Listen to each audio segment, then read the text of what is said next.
हाय दोस्तों, नमस्कार। आज का टॉपिक है scientific basis of intermittent fasting along with methods to follow it and its benefits. For simplicity, I had divided this topic into four parts. So we will start with the part 1. Part first is about the scientific basis of fasting. उसमें हम ये देखेंगे कि हम जो भी चीज़ खाते हैं वो कैसे डेजिग्नेटेड बॉडी के सेल्स तक पहुंचती है और इंसुलिन इसमें फैसिलिटेटर का काम कैसे करता है। पार्ट टू में फास्टिंग एंड इंटरमिटेंट फास्टिंग क्या है, उसकी डेफिनेशन क्या है और उसका मीनिंग क्या है, ये समझने की कोशिश करेंगे। Part three is about methods of practising intermittent fasting. उसमें हम ये देखेंगे कि हर एक इंडिविजुअल अपने अपने कैपेसिटी के अनुसार उसको कैसे इफ़ेक्टिवली फॉलो करने की आदत डाल सकता है। In part four we will see the benefits of intermittent fasting. इसमें हम ये देखेंगे कि जो लोग अपनी लाइफ में फास्टिंग मेथड्स फॉलो करते हैं या उसको मेटिकुलसली अडॉप्ट करते हैं तो उनके सेहत के लिए ये कैसे वरदान साबित हो सकता है। So we will see briefly what is the scientific basis of fasting. हम कोई भी चीज़ खाते हैं जैसे कि चपाती, सब्जी, राइस, दाल या गुलाब जामुन हो या आइसक्रीम, ये सारी चीज़ें अल्टीमेटली हमारे स्टमक और स्मॉल इंटेस्टाइन से डाइजेस्ट होती है। डाइजेशन के बाद ये सारे फूड कंपोनेंट्स पोर्टल वेन्स के द्वारा लीवर में मेटाबॉलिज्म के लिए ट्रांसपोर्ट किए जाते हैं। सो डाइजेस्टेड फूड कंपोनेंट्स का बेसिक 5 न्यूट्रिएंट्स में डिवीजन होता है। वो है carbohydrate, proteins, fats, minerals and vitamins. इसमें से कार्बोहाइड्रेट, प्रोटीन एंड फैट जो है उसको एनर्जी गिविंग कंपोनेंट्स बोलते हैं, जो हमारे शरीर के नॉर्मल फंक्शन के लिए एनर्जी प्रोवाइड करता है। और जो मिनरल्स एंड विटामिन्स है इसको हम इसेंशियल कंपोनेंट बोलते हैं, क्योंकि ये बॉडी के वियर एंड टीयर के रिपेयर में और बॉडी के नॉर्मल ग्रोथ एंड डेवलपमेंट के लिए काम आते हैं।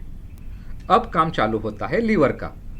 Liver is highly specialised tissue which regulates a wide variety of biochemical reaction including breaking down of complex molecules into simpler one. For example देखा जाए तो carbohydrates such as sucrose, galactose and starch which are complex in nature are broken down into a simpler form of carbohydrates such as glucose and fructose. इसमें से सबसे important है glucose, which can be broken down into the body cells to generate the energy. So glucose से हमें energy मिलती है। Similarly, proteins are broken down into amino acids and fats are broken down into fatty acids.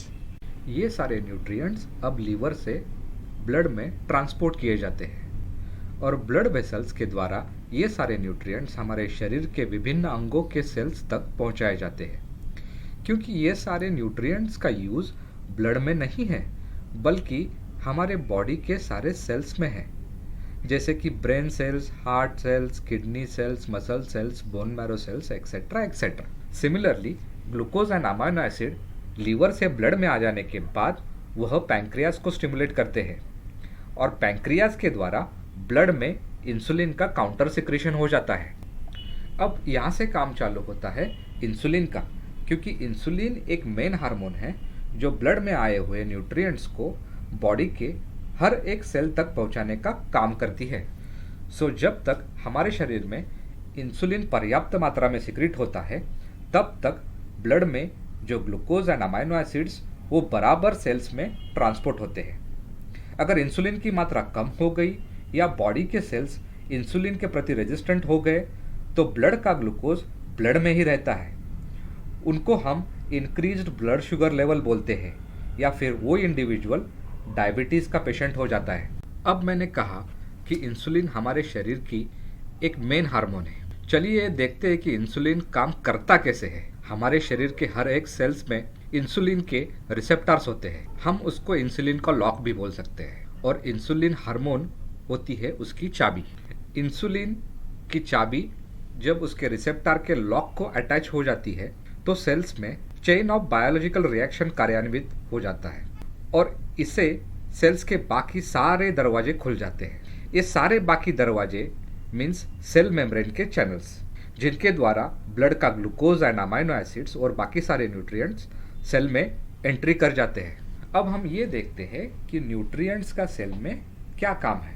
1 gram glucose या 1 ग्राम amino acid burn होने पे हमें 4 calories की energy मिलती है, बल्कि 1 ग्राम फैट बर्न होने से हमें मिलती है 9 कैलोरीज़ की एनर्जी।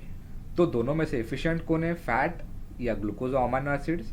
तो इसमें एफिशिएंट है फैट, जो 1 ग्राम बर्न करके हमें 9 कैलोरीज की एनर्जी दे रहा है। हमारे शरीर को average 2000 kilo calories energy per day लगती है। सपोज हमारे फूड इनटेक से हम 3000 कैलोरीज एनर्जी पर डे ले रहे हैं, उसमें से 2000 कैलोरीज तो सेल्स में बर्न हो जाएंगे, जो कि डेली अपनी नेसेसिटी है।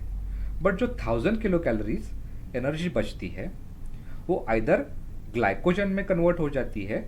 Glycogen is called as an temporary source of energy for our body. और अगर इससे भी कुछ एनर्जी बचती है तो directly that energy is converted into fat cells, और ये फैट सेल्स हमारे बॉडी में वैसे की वैसे डिपॉजिट हो जाते हैं और हमारे शरीर की फैट की मात्रा डेली बढ़ती रहती है। तो अब हम इंसुलिन सिक्रीशन का साइकिल देखते हैं। आप कोई भी चीज़ खाओ, वो आपका ब्रेकफास्ट हो, लंच हो या डिनर हो, या फिर इवनिंग के स्नैक्स हो, तो आपके शरीर में से एक बार जब पैंक्रियास स्टिमुलेट होता है तब 18 से 40 इंटरनेशनल यूनिट इंसुलिन सिक्रेट होता है। अब आप ये जानिए कि एक कप चाय में 40 कैलोरीज होती है, 1 एप्पल में 95 कैलोरीज होती है, 1 कैरेट में 25 कैलोरीज एंड 1 कुकुम्बर में 30 कैलोरीज। इसमें से आप कौन सी भी चीज़ खाओ या पियो, आपका 18 to 40 international unit insulin body में सिक्रेट हो जाएगा। तो जब भी इंसुलिन सिक्रेट होता है तब भी आपकी बॉडी की एनाबॉलिक प्रोसेस ऑन हो जाती है। For example, fat and glycogen का सिंथेसिस होगा, प्रोटीन का सिंथेसिस होगा, और जो भी ग्लूकोज हमारे बॉडी में बचेगा उसका फैट में सिंथेसिस होके फैट के फॉर्म में डिपॉजिट हो जाएगा और फैट बॉडी में बढ़ता जाएगा। इंसुलिन का और एक इफेक्ट है कि इंसुलिन बॉडी का फैट बर्न नहीं होने देता, इंसुलिन बॉडी का फैट जलने नहीं देता। तो इसका मतलब क्या है, जितनी बार आपके बॉडी में इंसुलिन सिक्रेट होगा उतनी बार आपके बॉडी में फैट डिपॉजिट होते रहेगा। So frequent eating like morning breakfast, afternoon lunch, evening tea plus snacks, late evening dinner and snacking in between, तो इंसुलिन तो सिक्रेट होगा, फैट तो डिपॉजिट होता रहेगा एंड ओबेसिटी बढ़ती जाएगी। डायबिटीज़ के पेशेंट में दो तरीके के प्रॉब्लम हो सकते हैं। पहला, उनके शरीर में इंसुलिन की मात्रा ही कम है, या दूसरा, उनकी बॉडी सेल्स इंसुलिन को रेजिस्टेंट हो चुके हैं। रेजिस्टेंट का मतलब सेल पे जो रिसेप्टर है वो normal level of insulin attach होने पे सेल्स के सारे चैनल्स या दरवाजे नहीं खोल पा रहे हैं, उनको अधिक मात्रा में इंसुलिन चाहिए। तो बॉडी इस स्टेट को कंपेंसेट करने के लिए अधिक मात्रा में पैंक्रियाज से इंसुलिन सिक्रेट करवाती है। उसको हम हाइपर इंसुलिनेमिक स्टेट कहते हैं। और हाइपर इंसुलिनेमिक स्टेट में जो लोग हैं उनको क्या क्या बीमारियां हो सकती है मैं आपको समझाता हूँ। डायबिटीज होने की बीमारी 80% है। हाइपरटेंशन यानी बीपी की बीमारी होने के चांसेस 68% है। उनके शरीर में बैड कोलेस्ट्रॉल इंक्रीज होने के चांसेस 38% है। इसी तरीके से बैड कोलेस्ट्रॉल इंक्रीज होने के कारण हार्ट अटैक आने के चांसेस 40% है। वैसे ब्रेन स्ट्रोक होने के चांसेस 45% है और कैंसर भी हो सकता है। इतना डेंजरस है कि hyperinsulinaemic state of our body. So diabetes के पेशेंट में एक तो इंसुलिन की मात्रा कम है, या सेल रेजिस्टेंट होने के कारण इंसुलिन शरीर में बहुत ज्यादा सिक्रेट हो रहा है।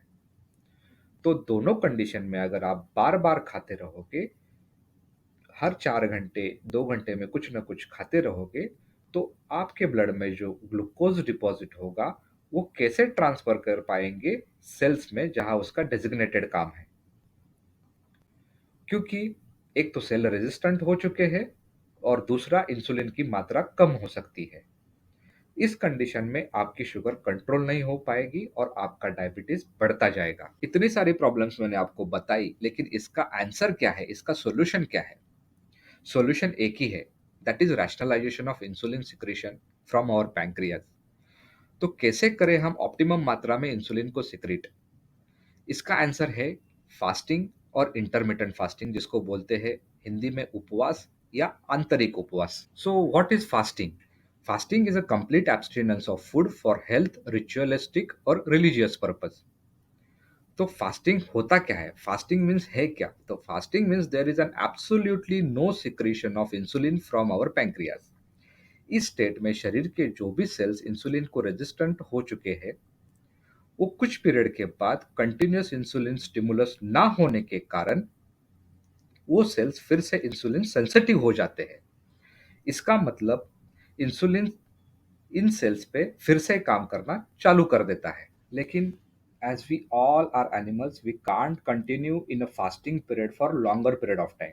ज़्यादा दिन फास्टिंग स्टेट में हम रह नहीं सकते, क्योंकि hunger is our basic innate need and we strive to achieve it.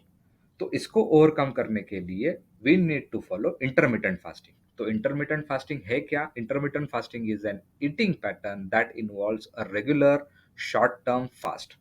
मतलब कुछ शॉर्ट टर्म फास्ट पीरियड के बाद हम अगर कुछ खाते हैं और कंटिन्यूस ये अल्टरनेट करते हैं कि short period of fasting with period of eating and then again period of fasting with again period of eating, then it is called as an intermittent fasting. So if we want to adopt intermittent fasting, what are the methods to adopt it? हम अगर उसको adopt करना चाहते हैं तो कौन कौन से मेथड से उसे हम अडॉप्ट कर सकते हैं? सबसे पहला है 16:8, मतलब 16 hours of fasting and 8 hours of eating window. ये सबसे कॉमन और इजीली फॉलो किया जाने वाला मेथड है, जिसमें 16 आवर्स हम फास्टेड स्टेट में रहते हैं और 8 आवर्स की हमारी ईटिंग विंडो रहती है। इसका मतलब क्या है? सपोज 12 बजे हमने खाना खा लिया, तो दूसरा खाना जो हमें खाना है वो शाम के 8 बजे, मतलब 8 आवर्स ईटिंग विंडो में हमें दो बार खाना है, सुबह 12 बजे और शाम के 8 बजे। सो शाम के 8 बजे से लेके सुबह के 12 बजे तक, जो कि 16 घंटे का पीरियड है, उसमें हमें कुछ नहीं खाना है। वो होता है हमारा fasting period. Second method is 20:4। वो थोड़ा और स्ट्रिक्ट मेथड है। 16:8 की वजह से उसकी सेवेरिटी और थोड़ी बढ़ती है। That is 20:4, that is 20 hours of fasting and 4 hours of eating window. तीसरा मेथड है 5:2, मतलब वीक में जो 7 दिन होते हैं उसमें 5 दिन आपको नॉर्मल खाना खाना है और 2 दिन में कंप्लीट फास्टिंग फॉलो करना है। चौथी मेथड है OMAD, मतलब 1 मील अ डे।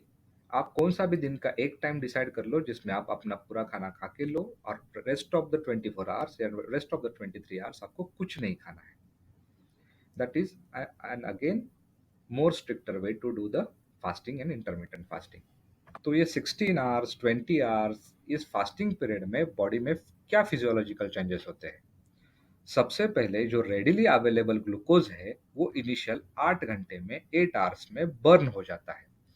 उसके बाद जो 4 घंटे है उसमें ग्लाइकोजन स्टोर, जो कि रेडिली अवेलेबल फॉर एनर्जी है और वो लीवर और मसल सेल्स में स्टोर है, वो एग्जॉस्ट हो जाते हैं। Now comes the third stage. The third stage is the critical stage of fasting, where bodies start utilizing fat as a source of energy.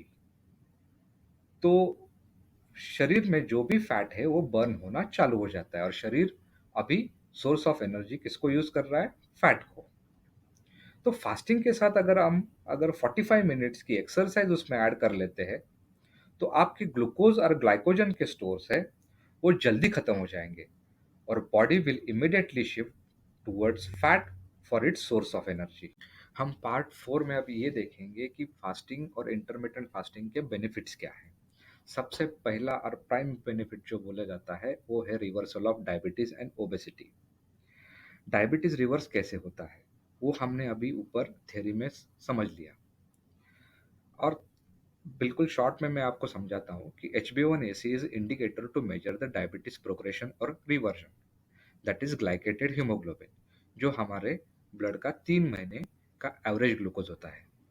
अगर आप फास्टिंग अडॉप्ट करते हो तो मैं गारंटी के साथ कहता हूँ कि आपका HbA1c अगर मोर देन 6.5 है तो that will be come down to less than 6.5 within 3 months of intermediate fasting. आप डायबिटीज से प्री डायबिटिक हो जाओगे, और जो इंडिविजुअल प्री डायबिटिक है मीन्स जिसका HbA1c 5.5 टू 6.5 इनके बीच में है, तो वो गारंटी के साथ 3 महीने में नॉन डायबिटिक हो जाएगा। दैट इज उसका HbA1c will be less than 5.5। Obesity के बारे में मैं गारंटी के साथ कह सकता हूँ, जिन्होंने इंटरमिटेंट फास्टिंग रिलीजियसली फॉलो किया है, उनका एक्सपीरियंस के साथ मैं बता रहा हूँ कि उनका वेट 3 महीने में मिनिमम 8 kg और मैक्सिमम 32 kg तक कम हुआ है।